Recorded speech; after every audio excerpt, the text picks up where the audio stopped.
Olá pessoal, tudo bem? Aqui é Paulo Renato em mais um vídeo para o canal Bombeiros Industriais e hoje a gente vai falar de um tema um pouco mais abrangente daqueles que a gente vem tratando anteriormente.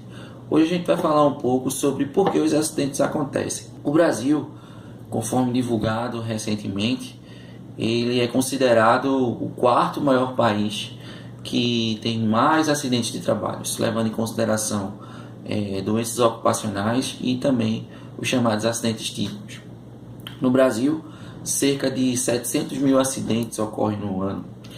E o Brasil, em relação à sua colocação, ele só fica atrás de países como China, Índia e Indonésia, que, na minha visão, não é nenhum mérito. Isso é um demérito enorme.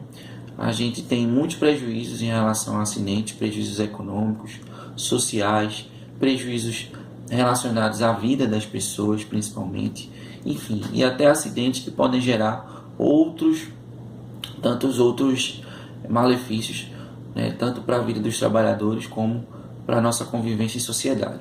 Então, para falar um pouco sobre por que os acidentes acontecem, a gente vai listar alguns motivos pelos quais, na minha opinião, eu acredito que na opinião de alguns colegas também, acho que grande parte dos colegas vão concordar comigo. Muito se trata o acidente, principalmente relacionado ao acidente de trabalho, como algo classificável, algo que você pode determinar de forma direta, quando na maioria das vezes isso não acontece.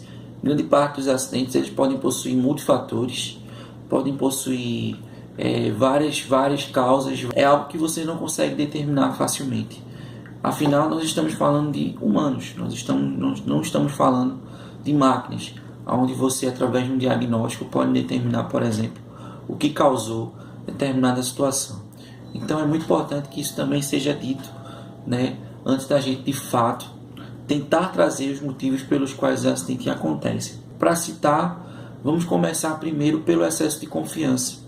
Então, grande parte dos acidentes ocorrem porque as pessoas acham que aquela situação, aquela consequência do acidente, não vai ocorrer essencialmente naquele momento. Então, aquela ideia, eu já fiz isso várias vezes e não é agora que vai acontecer. E quando de repente vai lá e acontece, e aí o acidente se transforma em todos aqueles malefícios que a gente falou anteriormente. Uma outra questão também que a gente tem que citar é pelo desconhecimento do risco e também de como prevenir que esses riscos se transformem em acidentes dentro do ambiente de trabalho. Inclusive, é a obrigação do empregador ele dizer quais são os riscos que o trabalhador está sujeito. Isso através de ordem de serviço, através de treinamento ou algum procedimento que a empresa tenha. Então, isso também pode ser feito através até de outras formas, como diálogos diários de segurança ou ainda sinalização no ambiente de trabalho. Enfim, você tem várias formas de informar ao trabalhador sobre os riscos que ele está sujeito. E muitas vezes, quando ele não tem esse conhecimento, o acidente vem a ocorrer. Outro motivo também que encoraja, digamos, os trabalhadores, não só os trabalhadores, mas também a gestão da empresa em geral, é desconhecer a magnitude daquilo que o acidente pode provocar. Então, algumas empresas costumam emitir os chamados alertas, baseados em operações semelhantes às quais elas já fazem, ou que aconteceram em outros setores, ou ainda que aconteceram em outras empresas com atividades semelhantes.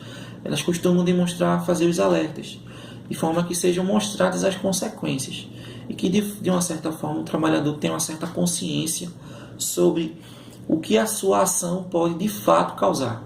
Então, esse desconhecimento dessas consequências também é um dos fatores que muitas vezes fazem com que a energia do acidente ela possa se propagar e aí você ter todos os problemas que a gente falou. Uma outra questão também, essa aí é uma questão até um pouco menos humana, mas que também ocorre, é a limitada consciência social e empresarial do prejuízo que o acidente pode causar em relação principalmente a termos econômicos. Então, o acidente não traz benefício nenhum, como a gente vem falando. Por mais que, porventura, a empresa considere aquilo como gasto, talvez aquele investimento que ela considera como um gasto aquela falta, na verdade, aquela falta de investimento, né, que ela vai considerar ali, não, isso é custo para a empresa, pode gerar custos muito maiores, como indenizações, reparações. Você pode responder civil e até criminalmente em relação aos acidentes. Então existem muitos problemas relacionados, muitas responsabilidades a serem tomadas, né? Enfim. Então são situações que muitas vezes as empresas não têm consciência.